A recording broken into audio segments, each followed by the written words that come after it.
The Embassy of India in Japan today held the India-Japan Partnership Nagaland Conference in Tokyo today. Nagaland's Minister for Tourism, Tamjan Nimnalong, too attended the conference virtually and addressed the gathering.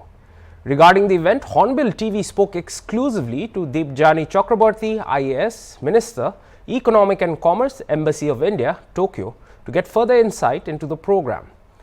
Deepjani informed HornbillTV that it was the first of such conferences, and that too starting with the state of Nagaland. She informed that Japan holds a dear relation with Nagaland due to its unique cultural, geographical reasons. She informed HornbillTV that the Japanese investors were uniquely intrigued about the ample business opportunities in the Northeast in general and Nagaland in particular, and further added that the embassy might have to hold another conference in the future. She also informed that educational exchange programs could also be proposed in the future, as there are ample opportunities for the youth of the Northeast and Nagaland in particular for employment. Ma'am, we'll begin. Ma'am, the Embassy of India in Tokyo just held the India-Japan Partnership Nagaland Conference.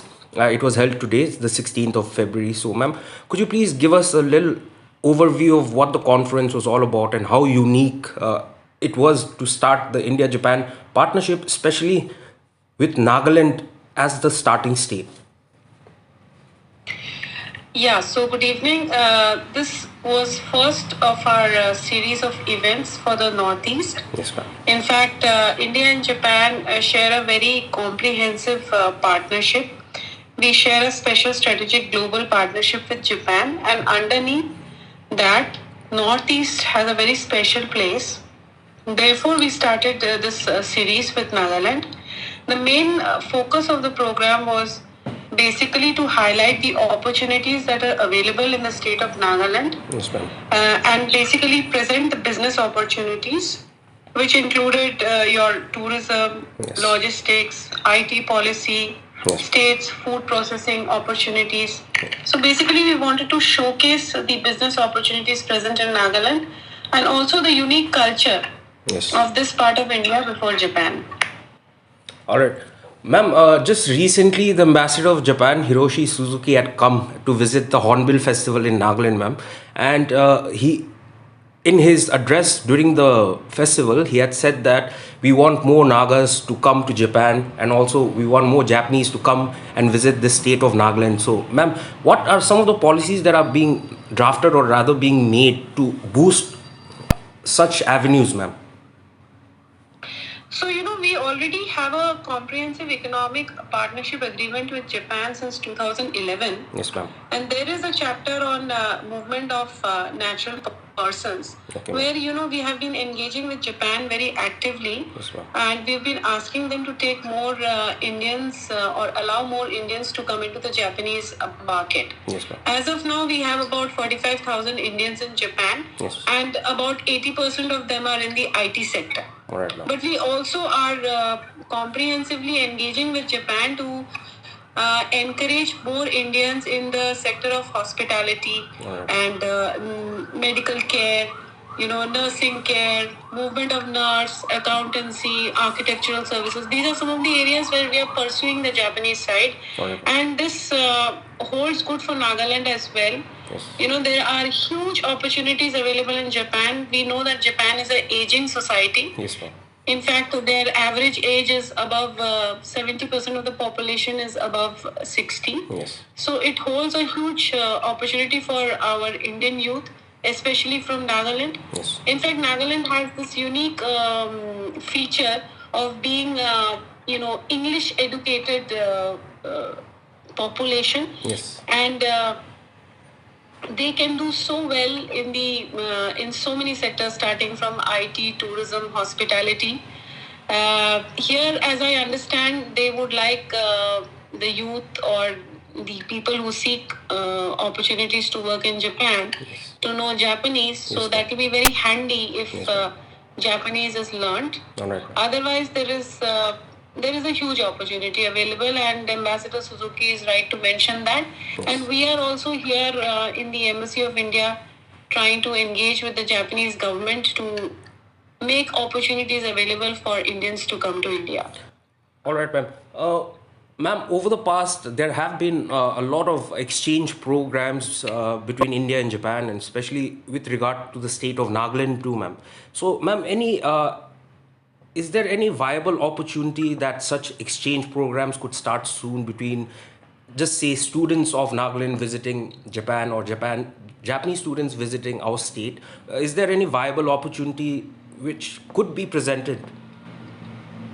Viable opportunities can definitely be created. There are educational institutions here in Japan where we could engage with them. There can always be an opportunity created. Yes. And in fact, there are several scholarships also from the Indian government which allows you to come to Japan, take up courses here. Yes. For short term or even long term, so those opportunities can also be availed. Yes. In fact, a lot of Indian students study in different universities of Japan, especially in the in the research and science sectors. All right. So there is a lot of opportunity available, and we would definitely facilitate exchanges as well, Right. and take it up as a proposal. That is not an issue at all.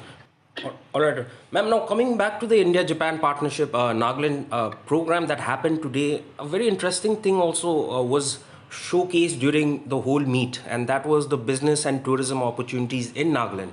So, ma'am, since you were present at the event, was the presentation actually did it was it well received by the Japanese investors and the people who were present at the venue, ma'am? Yes, so we had one of our participants was Mr. Kazuo Nakojo, who's Yes. the executive vice president of JETRO. All right, ma'am. JETRO is the main organization here for trade promotion, and in fact, they guide Japanese industries to come to India and settle in India and scout for places. So he spoke very warmly about Nagaland. In fact, they have been researching on Nagaland itself, and he talked about connectivity, and JICA is also looking at investing. In fact, JICA is also investing in road projects and multimodal logistic park in Northeast. I think one is planned in Assam. So, they are very interested. In fact, Japan looks at Northeast very comprehensively. They see it as a area which needs to be developed because they have a very large presence in ASEAN countries. Yes, ma'am. So Northeast is naturally closer to ASEAN countries. So they feel that if this area is well connected, developed, integrated, or easy in and out access is available, then it is good for even the Japanese investment in ASEAN countries, or perhaps they would want to also invest in Okay. Northeast. So they see it in a very larger perspective. They see Northeast as very key in multilateral investments. Like if they want to invest in Bangladesh, then they see Northeast development also contiguous. Yes. So Japanese have a very interesting perspective on this region, and we as government also want to encourage them to, look at Northeast and invest and bring their technology here, train our people, and Northeast and especially Nagaland has such unique flora, fauna, Yes. products which can be marketed in Japan.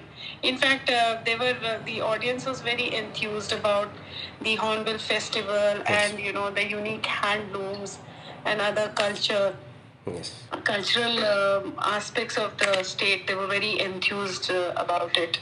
Alright. So the overall reception was very good.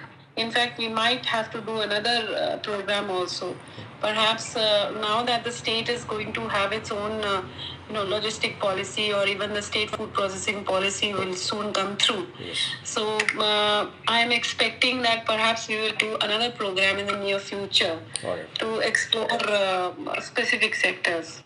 All right, ma'am. Ma'am, now on a personal note, you've already marked the beginning of the India-Japan partnership, Nagaland. So, will we be expecting you soon to the state of Nagaland, ma'am? Yeah, I would definitely like to come to Nagaland. In Alright. fact, Hornbill is on top of my list. Let's hope that I can make it. All right, ma'am. Thank you so much for speaking to HornbillTV, ma'am. And thank you so much for providing us the details about the event, India-Japan partnership, Nagaland. Thank you. Thank you. Thanks.